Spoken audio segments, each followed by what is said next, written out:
এসব পাকামি চলবে না, ঠিক না বেঠে? হ্যাঁ, আল্লাহ শুকরিয়া আদায় করছি যে মহান রব আমাদেরকে মানুষ হিসাবে সৃষ্টি করেছেন। তিনি চাইলে আমাদের অন্য কোনো প্রাণী করে পাঠাতে পারতেন। অন্য কোনো প্রাণী করে যদি আমাদের পাঠাতেন, বিনা অপরাধে মানুষের লাঠি খাওয়া লাগতো, ঠিক না বেঠি?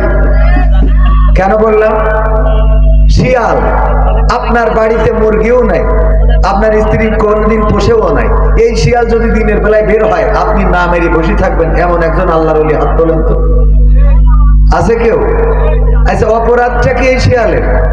আপনি তো মুরগি পোষেন না, আপনার মুরগি চুরি করবে কি? আপনি তো পোষেনই না।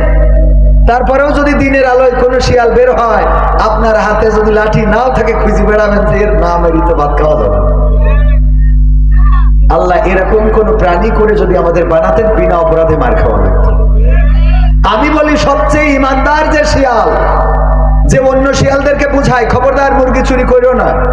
মহিলারা খুব কষ্ট করে মুরগিগুলো লালন পালন করে, এমনকি এই মুরগিটা রেখেছে তার মা, বৃদ্ধ মানুষ আসলে তারা জবাই করে খাওয়াবে, আর সেই মুরগিও তোরা ধরে আনিস, দয়া করে খাস নে। এই ওয়াজ করা শিয়ালটাও যদি দিনের আলোতে বেরোয়, আমার আব্দুল মাজেদ ভাই মালয়েশিয়ায় থাকে, বাংলাদেশের শিয়াল বের হয়েছে একটু, উনি তাও কাছে থাকলে আল্লাহ চাইলে এমন কোন প্রাণী বানিয়ে পাঠাতে পারতেন যে বিনা অপরাধে মানুষের লাঠি খাওয়া লাগবে, ঠিক না বেঠিক? যে আল্লাহ মানুষ বানাইলেন, শুকরিয়া আদায় করে বলছি আলহামদুলিল্লাহ। আল্লাহ শুকরিয়া আদায় করতে কার্পণ্য করা যাবে না। মাঝে মাঝে সিজদায় যে, রাতের অন্ধকারে মাঝে মাঝে সিজদায় যে কল্পনা করবেন, ওগো রব তুমি আমাকে কত কি দিয়েছো, আর আমি তোমার কতটুকু কৃতজ্ঞতা করলাম, কতটুকু কৃতজ্ঞ হইলাম, একটু চিন্তা করবেন তো। চোখ যদি না দিতেন, তাহলে কলার ওয়াই বসে আল্লাহ আল্লাহ আল্লাহ আল্লাহ আল্লাহ ডাকটা মুখিতে যেত, ঠিক না বেঠিক? চোখ দিয়েছে বলে আল্লাহ ডাকেন না। হাত যদি না দিত, তাহলে থালা একখান নিয়ে তো চুপচাপ বসে থাকতে, আর বসে গান গাতেন, রাস্তায় দান করিলে পরকালে পাওয়া যায়, আমার দুঃখ হাত নাই ভাই দান করে যান, ভাই দান করে যান, ঠিক না বেঠিক? গান গাওয়া ন্যাংরা হইলে দোকানে দোকানে লাঠি একখান ভর দিয়ে ভিক্ষা করে বেড়ানো লাগতো। আল্লাহ দিয়েছেন বলে আল্লাহ ডাকেন না। আল্লাহ দিলেন, অন্যায় করে ফেললেন, কথা কয় না। যার ঘরে দেখবেন সুন্দরী বউ, ওর সুন্দরী বউ ভাল লাগে না, খেয়াল করে দেখবেন। সুন্দরী বউ আল্লাহ ভালো বউ দেখবলে ও ফরকে, মানে আপনি ঠিক না বেঠিক? আর যে কালো ধলা পেয়েছে, ও তো সাধনা করি ওই সব পায় না। আপনি পাইছেন তো, মূল্য বোঝেন না। মা বোনেরা প্যান্ডেলতে এটা ঠিক কথা পেয়েছে।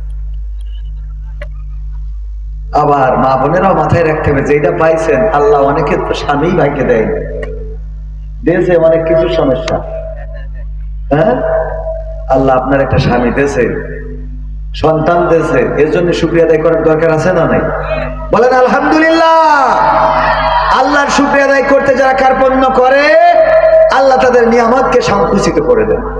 আর আল্লাহর শুকরিয়া যারা আদায় করে, আল্লাহ রাব্বুল আলামিন পবিত্র কোরআন দিয়ে বলেছেন আল্লাহ তার নিয়ামত বাড়িয়ে দেন, বলেন সুবহানাল্লাহ। সুতরাং আল্লাহর শুকরিয়া আদায় করেন, নিয়ামত পাবেন, এত নিয়ামত প্রাপ্ত হবেন। আমি আর মাজেদ ভাই, আব্দুল মাজেদ ভাই একই দেশের মানুষ, ছায়াপুর ডুডু মালয়েশিয়া, ডিয়াপুর ডুডু মালয়েশিয়া, ডিয়াপুর কিরজাসানা, ছায়াপুর ডুডু বট কিরজাসানা, বুঝাই হ্যাঁ। Sekarang saya sini, dia ada sana lah. Tuhan bagi tinggi sikila, alhamdulillah. Kita apa saya ada sanggut, ada topi, ada panjabi, dia apapun saja. Paham kan? Ada dulu Malaysia, orang ada depan, angkat tangan, berapa orang tengok? Angkat tangan, 1, 2, 3, 4, 5, 6 orang. Ada banyak orang. Ayo orang ada, paham kan?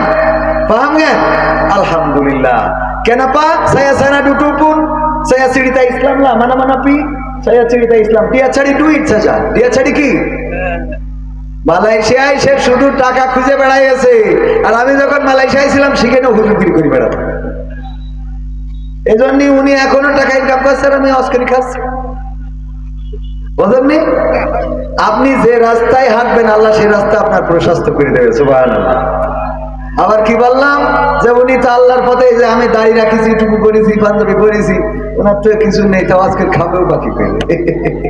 কারণ এগুলো তো রাখার, আল্লাহর ভালোবেসে নবীর ভালোবেসে রাখার দরকার আছে না নাই? আল্লাহর পথে যতটুকু আগাবেন আল্লাহ আপনার পথটা প্রশস্ত করে দেবে, বলেন সুবহানাল্লাহ। এখন ভাই আর আমি ওখানে একসাথে ছিলাম, এখন ভাই আমার ভাড়া পেয়ে নিয়ে আসে, কথা কয় না। এইটা করেন কে? এজন্য আল্লাহর পথে, যুবকেরা আল্লাহর পথে আসতে হবে। তুমি আল্লাহর পথে এসো, এখন পালসার চালাও, তুমি আরএস না কি যেন, কি গাড়ি, আরন 5, আমার নাম মনে থাকে না। ওই আমি এখন উঠে আসলাম একটাই, ওতে উঠলেই ওর ঘাড়ে পর পড়তে হবে। আল্লাহ যেন কোনোদিন আমার বড় এরকম মাটির বাইকে না উঠে। হ্যাঁ কি স্যার? জিক্সার, একই গেট আপে। হ্যাঁ একই গেট আপে। ও মানে এমন গাড়ি যে ভাই যদি ভাইয়ের ছোট ভাইয়ের বলে তো ভাবির একটু হাসপাতালে নিয়ে যাবেন, ও তো নিয়ে যাই তো বেকায় দেখে যাবে, ঠিক না বেঠিক?